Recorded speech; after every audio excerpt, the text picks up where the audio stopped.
এই মানুষগুলো তাদের স্বজনদেরকে হারিয়েছে বিভিন্ন অত্যাচার নির্যাতন খুনের মাধ্যমে। এই মানুষগুলো তাদের স্বজনদেরকে হারিয়েছে। কেন হারিয়েছে এই স্বজনদেরকে? কারণ এই স্বজনেরা এই যে বললেন 12 তারিখে ভোট দিবেন, আপনাদের এই ভোটের অধিকারকে ডাকাতি করে নিয়ে গেছিল একদল। তাদের কাছ থেকে উদ্ধার করার জন্য বিএনপি সহ বহু দলের নেতাকর্মী, বহু সাধারণ মানুষ এই স্বৈরাচারের সময় জীবন দিয়েছে, অত্যাচার নির্যাতনের শিকার হয়েছে, কেস কাটারির শিকার হয়েছে। এই নীলফামারী এই এলাকা হচ্ছে সাক্ষী কিভাবে কতগুলো নিরীহ মানুষকে যারা জনগণের জন্য, জনগণের ভোটের অধিকারের জন্য কথা বলেছিল, সেই মানুষগুলোকে রাতের অন্ধকারে মেরে ফেলা হয়েছে। এই এলাকার মানুষ সাক্ষী তা। প্রিয় ভাই বোনেরা, 12 তারিখ নির্বাচন। এই নির্বাচনে ইনশাআল্লাহ বাংলাদেশের মানুষ তারা আবার ভোট দিবে, ভোট দিয়ে তাদের প্রতিনিধিকে নির্বাচিত করবে। কিন্তু শুধু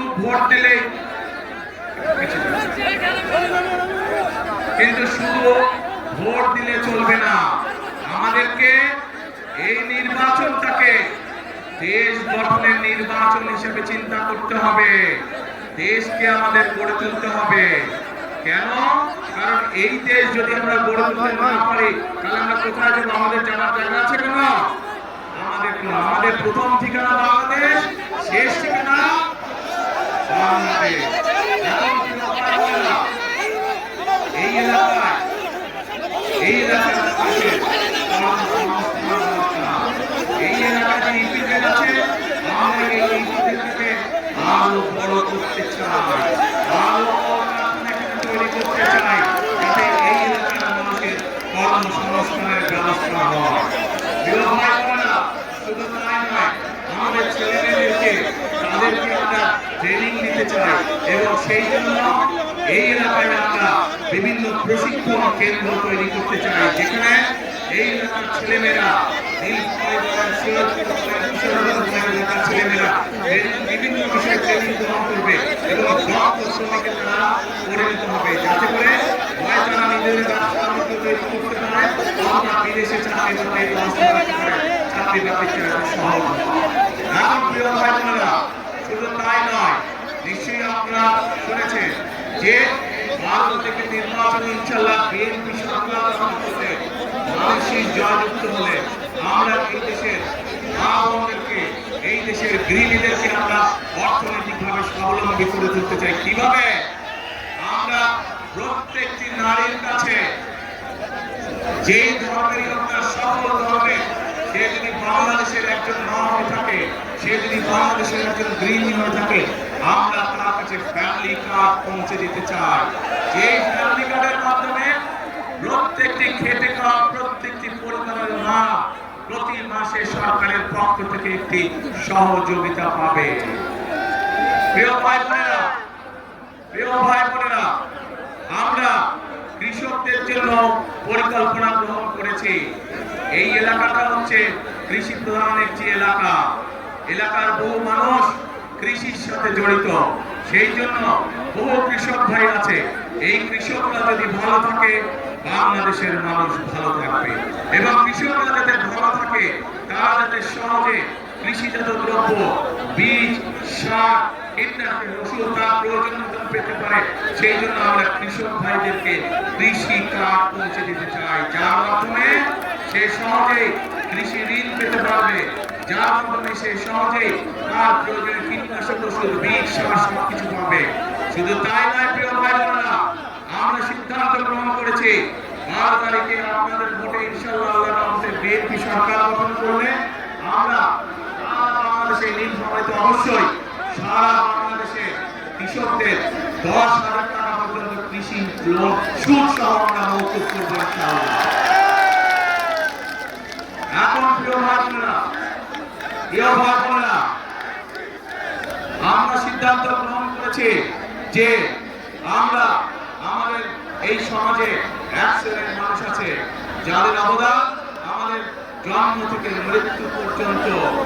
এই মানুষগুলো হচ্ছে আমাদের মসজিদ, মাদ্রাসার ইমাম সাহেব, খতিব সাহেব, মুয়াজ্জিন সাহেব সহ অন্য ধর্মের যারা ধর্মগুরু আছেন সেই মানুষগুলো যারা আমাদেরকে বিভিন্ন সময় আমাদের চলার পথে জীবনে চলার পথে আমাদেরকে বিভিন্ন সময় ভালো ভালো পরামর্শ দেয়।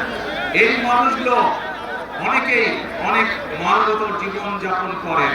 ইনশাআল্লাহ বিএনপি সরকার গঠন করলে পরে 12 তারিখে ধানের শীষ বিজয় হলে পরে আমরা এইসব ধর্মীয় মানুষ যারা আছেন তাদেরকে আমরা সরকারের পক্ষ থেকে সম্মানের ব্যবস্থা করতে চাই, যাতে করে তারা একটি সম্মানজনক জীবন যাপন করতে পারে।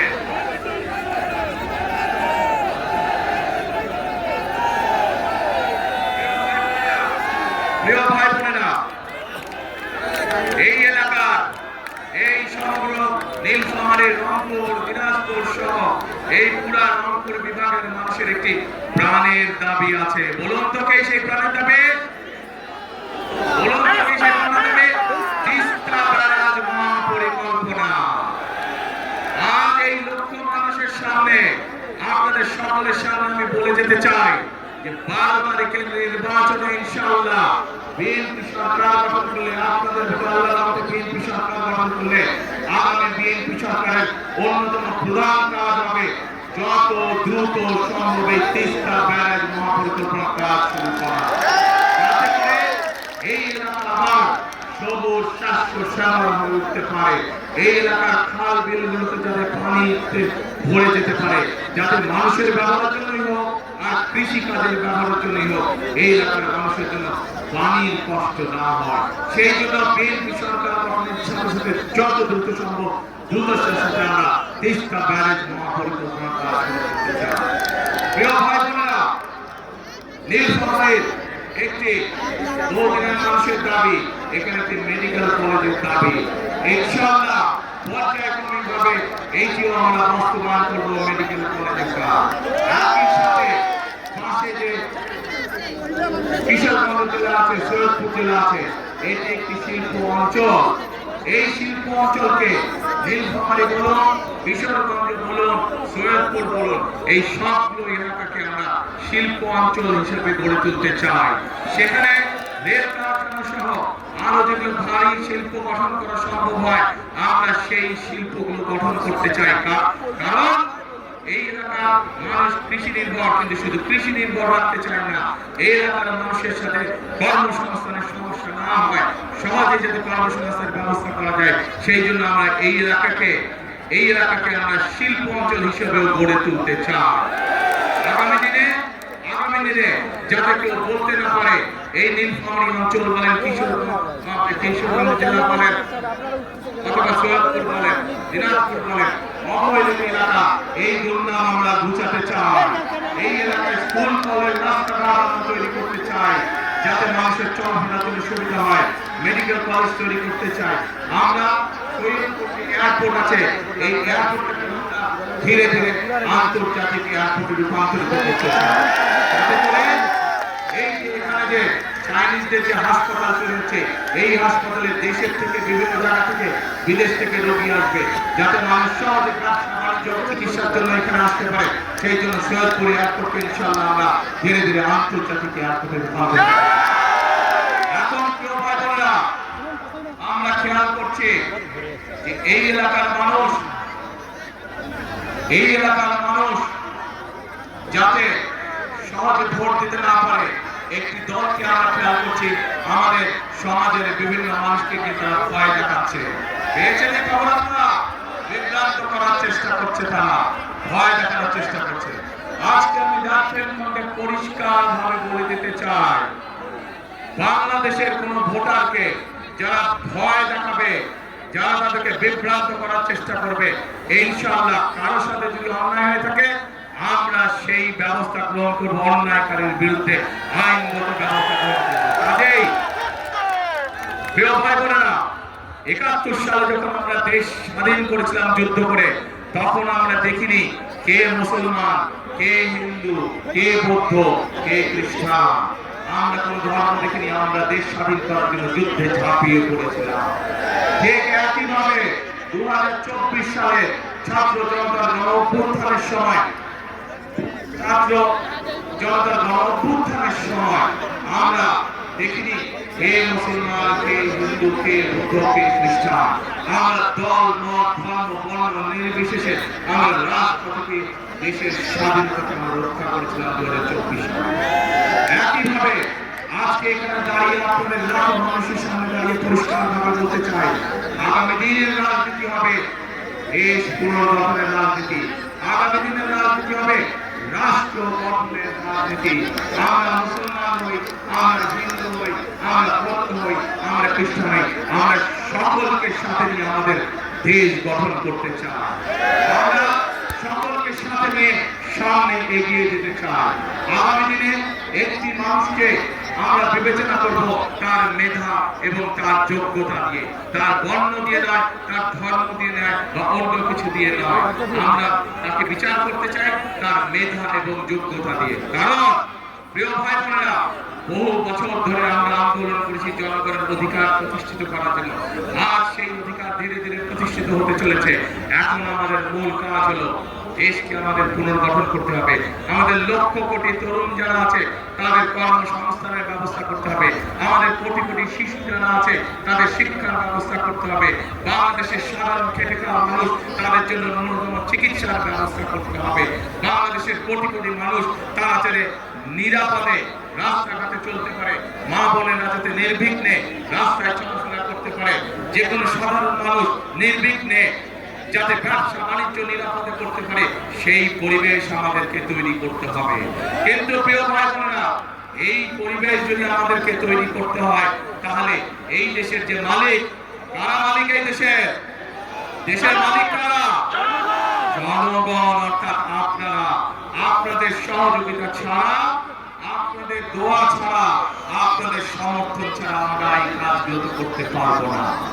সেই জন্যই আজকে এই নির্বাচনী মঞ্চে দাঁড়িয়ে যেই কথাগুলো আপনাদের সামনে বললাম, দেশ গঠনের যে পরিকল্পনার কথা আপনাদের সামনে বললাম, সেগুলোকে তখনই বাস্তবায়ন করা সম্ভব যখন এই মাঠ ভরা লোক, এই শহর ভরা লোক, এই সমগ্র জেলার মানুষ আজ আপনাদের সকলের কাছে আমি ধানের শীষের পক্ষে ভোট চাইতে এসেছি। আপনারা যদি ধানের শীষকে জয়যুক্ত করেন, আপনারা যদি ধানের শীষকে আগামী 12 তারিখে সরকার গঠনের সুযোগ দেন, তাহলে এই যে এই পরিকল্পনার কথাগুলো আপনাদের সামনে আমি আজকে তুলে ধরেছি, সেই পরিকল্পনা ইনশাআল্লাহ আমরা বাস্তবায়ন করতে সক্ষম হব। প্রিয় ভাই বোনেরা, আমি আপনাদের কাছে এখন জানতে চাই, আমার সংক্ষিপ্ত পরিকল্পনা আপনাদের সামনে আমি তুলে ধরেছি। নিশ্চয়ই সংবাদপত্রের মাধ্যমে আপনারা দেখেছেন, গতকাল সারা দেশের সামনে আমাদের বিস্তারিত দেশ গঠনের পরিকল্পনা আমরা তুলে ধরেছি দলের পক্ষ থেকে। দেখেছেন অনেকে? দেখেছেন আপনারা।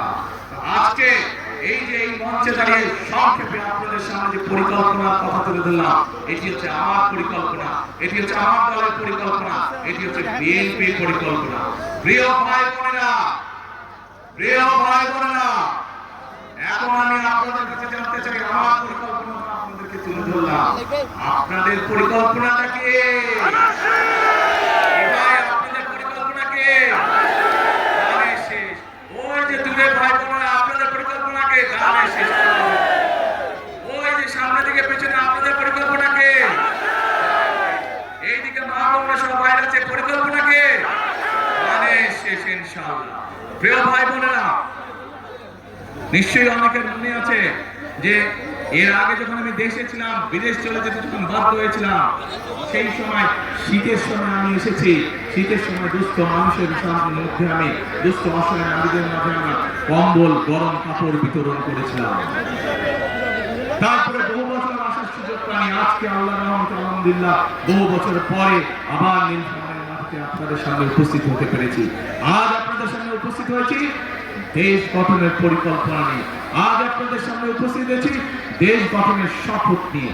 আজ আপনাদের সাথে উপস্থিত হয়েছি কাঁধে কাঁধ মিলিয়ে আমাদের এই প্রিয় মাতৃভূমি বাংলাদেশকে গড়ে তোলার জন্য।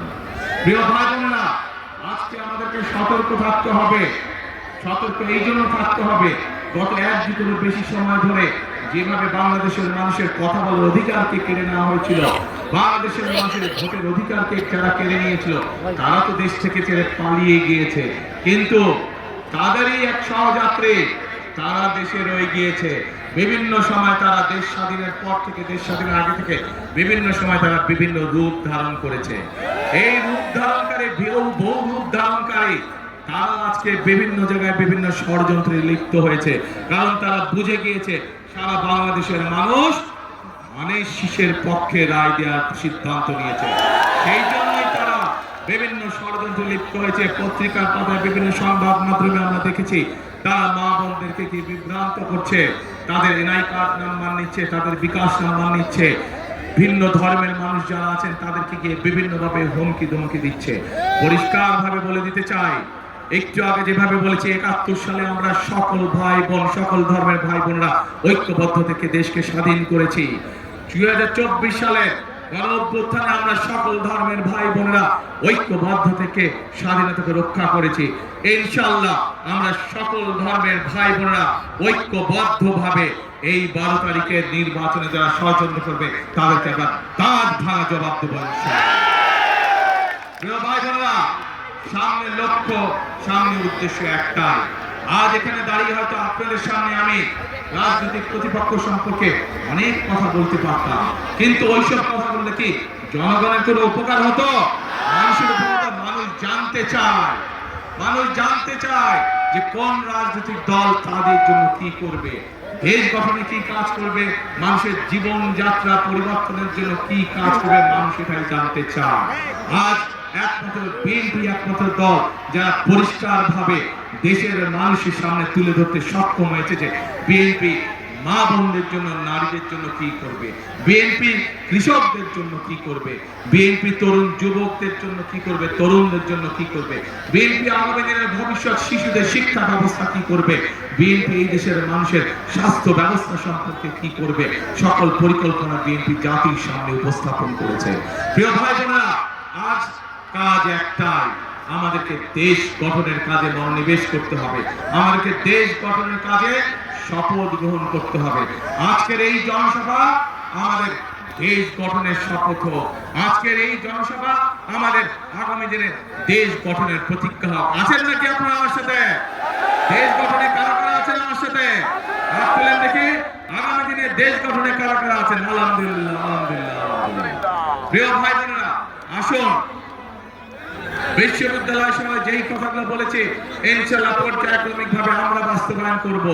তার আগে বাংলাদেশের প্রিয় জনগণ, প্রিয় ভাই বোন, আপনাদেরকে আপনাদের পরিকল্পনা বাস্তবায়ন করতে হবে। অর্থাৎ 12 তারিখে কোথায় সিল দেবেন?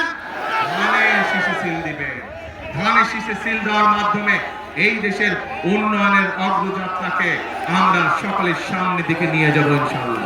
প্রিয় ভাই বোনেরা, আমার একটি কথা বলতে আমি খুব পছন্দ করি, একটি কথা, যেই কথাটি শহীদ রাষ্ট্রপতি জিয়া রহমান পছন্দ করতেন, যেই কথাটি দেশনেত্রী বেগম খালেদা জিয়া পছন্দ করতেন, আমিও ব্যক্তিগতভাবে তাদের সন্তান হিসেবে সেই কথাটি পছন্দ করি।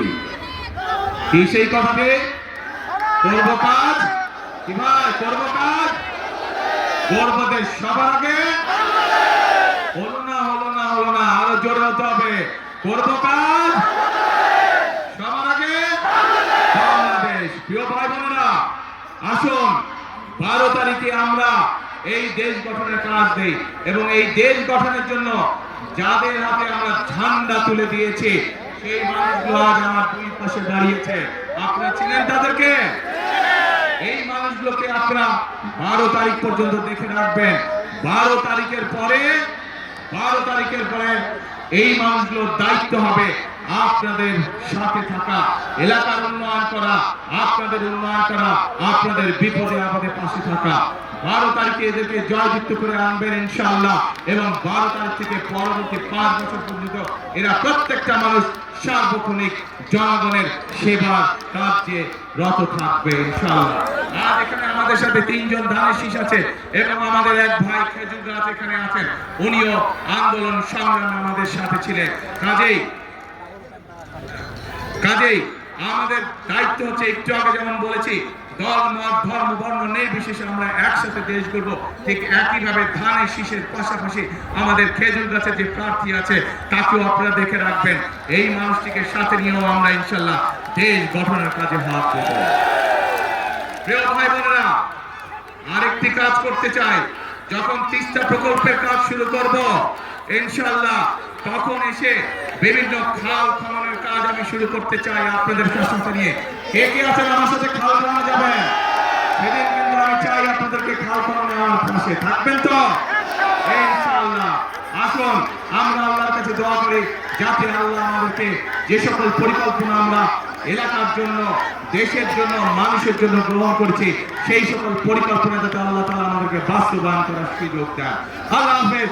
বাংলাদেশ জিন্দাবাদ, বাংলাদেশ জাতীয়তাবাদী জিন্দাবাদ। শেষের কথা আবার, গর্ব কাজ গর্ব দেশ সমাজে